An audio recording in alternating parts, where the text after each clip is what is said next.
Muy buenas noches y bienvenido a su podcast de la Biblia. Este es David Sánchez que le habla y conmigo está la compañera pastora Yajaira Cintrón y hoy vamos a estar hablando de un tema muy interesante. Vamos a estar hablando de la comparación entre el Génesis, la historia de la creación y el diluvio y los mitos de las tierras alrededor del Mediterráneo, y lo vamos a comparar con los mitos de este lado del mundo, de este hemisferio, específicamente los indios taínos. Así que les dejo a ustedes con Yajaira. Dios te bendiga, Pastor David. Dios te bendiga, pastora Yajaira, ¿cómo estás? Todo bien, contenta de compartir en esta noche con todos ustedes y más con un tema tan interesante. Eso es así. Bueno, yo voy a comenzar, David, explicando las diferencias entre el relato de la creación en Génesis 1 y Génesis 2, integrado a la teoría documentaria para comprender esta composición. ¿Cuál es este contexto, David? El Pentateuco como obra completa con múltiples tradiciones literarias. Y vamos de lleno para aprovechar el tiempo a los relatos de la creación en Génesis.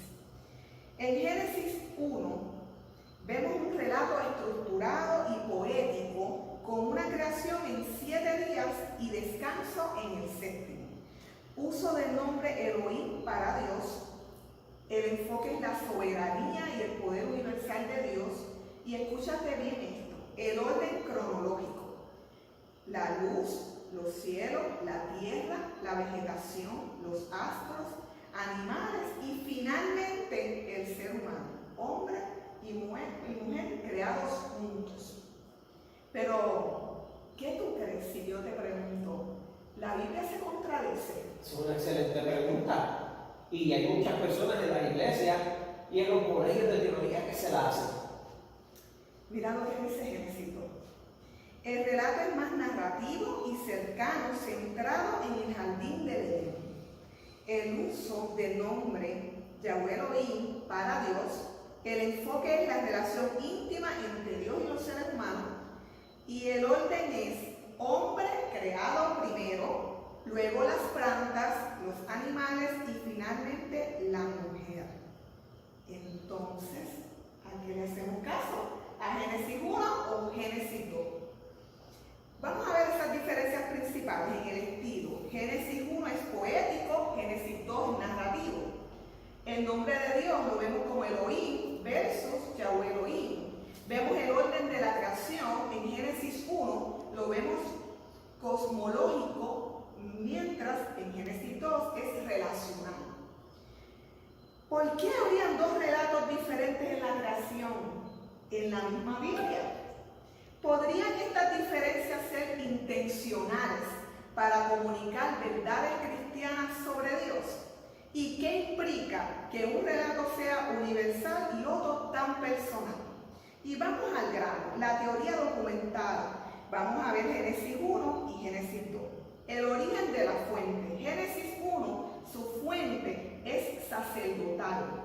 El enfoque es en el orden, en la liturgia y la majestuosidad de Dios, probablemente escrita durante o después del exilio de Babilonia. Mientras Génesis 2, David, la fuente es yavista. ¿Tú habías escuchado esto, verdad que sí? Sí. Dios cercano y antropomórfico, centrado en la relación con el ser humano, y está escrito en el siglo X antes de Cristo en el reino de Judá.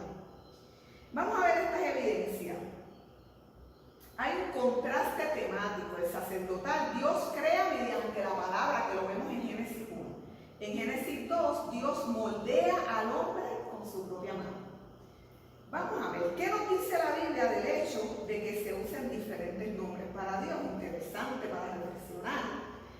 ¿Es posible que la combinación de estas tradiciones refleje una intervención divina en lugar de una contradicción humana?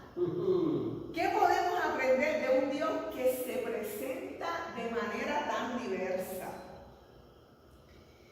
Aunque provienen de diferentes fuentes, los relatos se complementan. Génesis 1 resalta la grandeza de Dios como creador del cosmos. mientras que Génesis 2 muestra a un Dios cercano, involucrado con la vida, con la humanidad.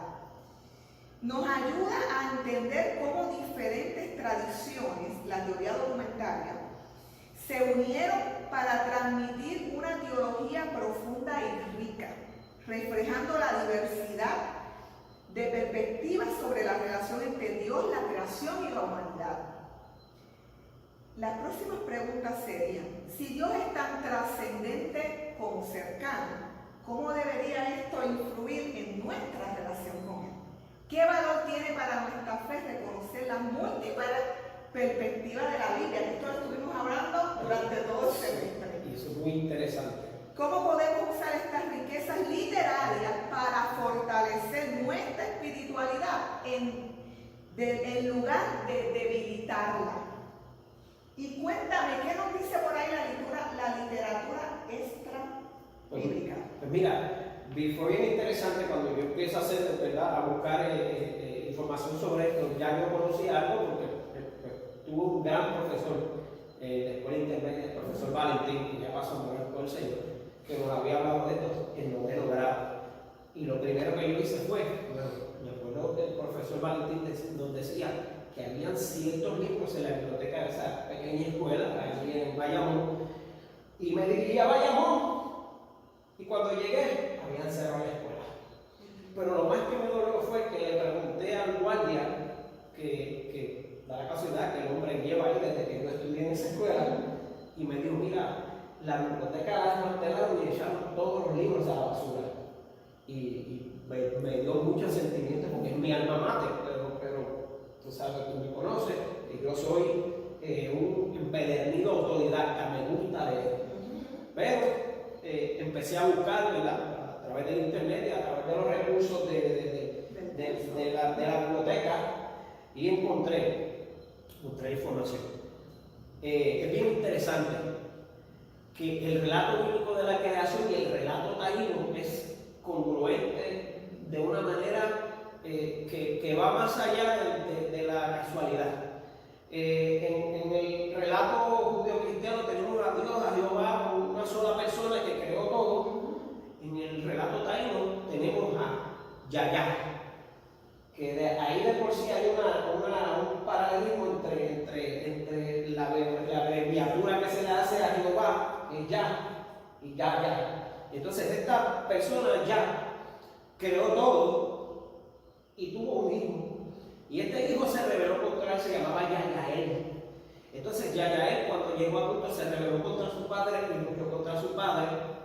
Y en esta lucha, desafortunadamente, Yaya lo mata. Pero como era su hijo y lo amaba, para no tenerlo lejos, puso sus huesos dentro de una calabaza y la colgó. Y pasó mucho tiempo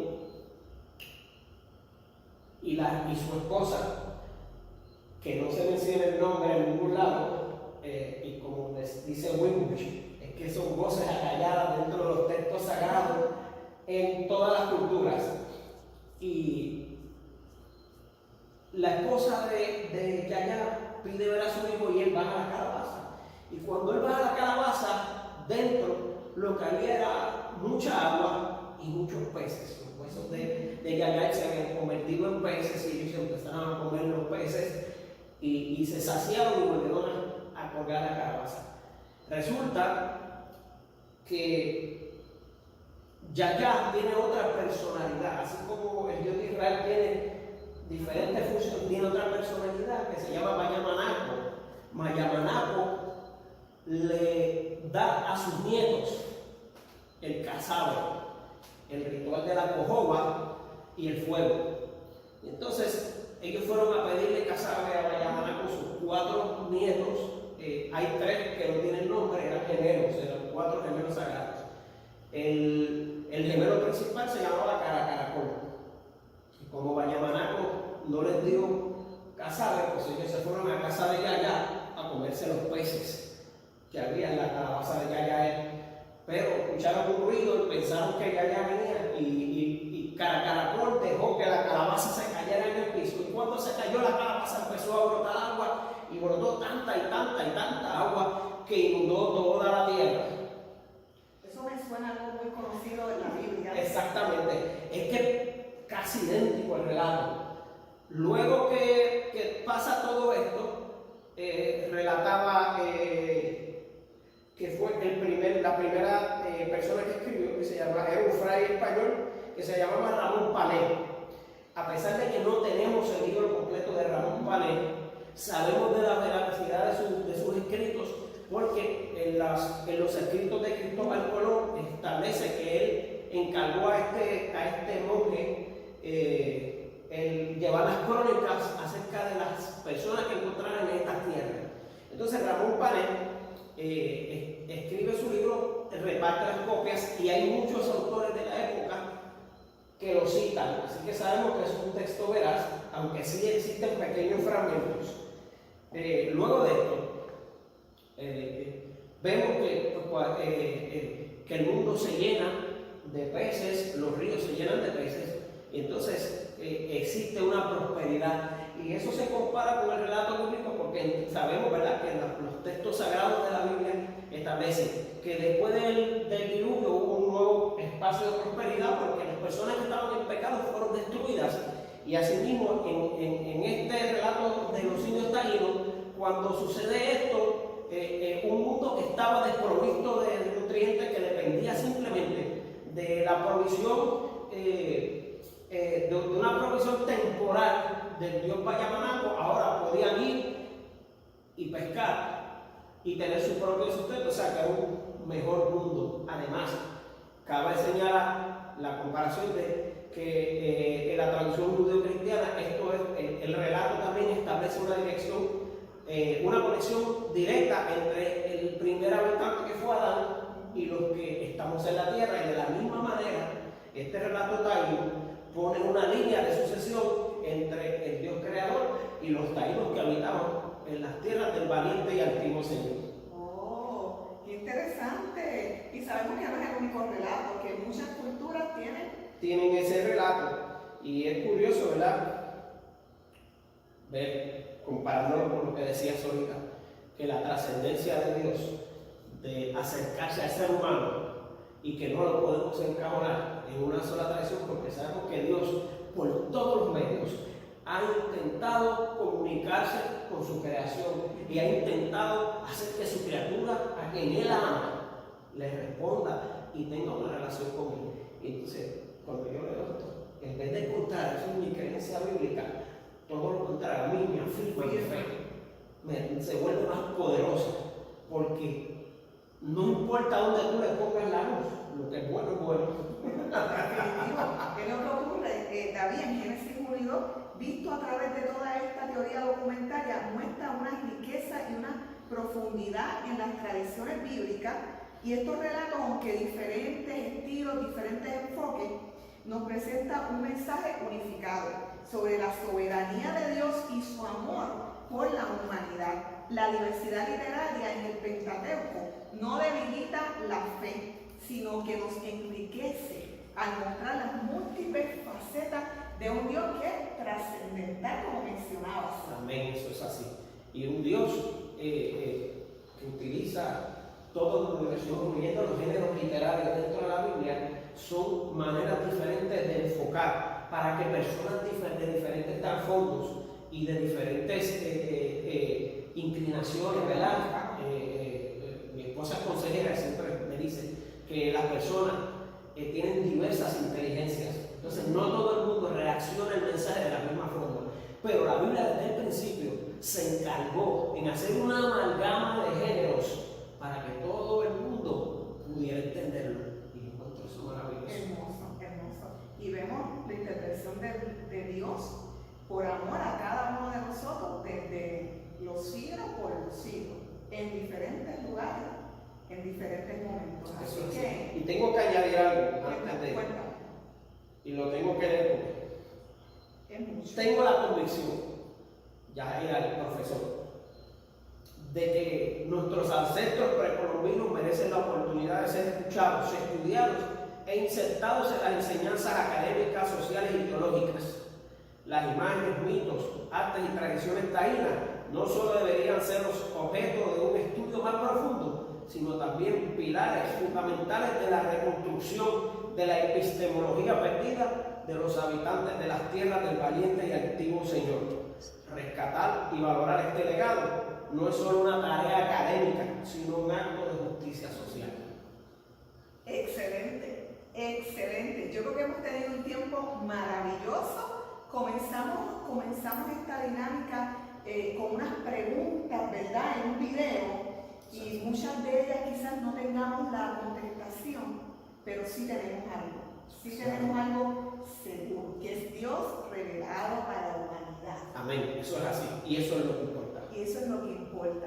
Así que ya estamos para despedirnos. Ha sido un tiempo excelente, excelente. Un tiempo rico de aprendizaje. Nos hemos disfrutado todo este proceso. Y qué tal si en otro momento nos sentamos y hacemos, mira, la segunda parte. Eso es así. Y que el profesor nos acompañe también y lo que vamos a hacer. Lo invitamos y lo entrevistamos. Y con un café de por medio sería mejor. Sí, vamos a aclarar con un café. Lo que pasa en la casa se queda en la casa. Eso es así. Nos vemos, Dios le bendiga. Dios le bendiga. Nos despedimos. Dios le bendiga a todos. Es un placer y adelante en el Señor.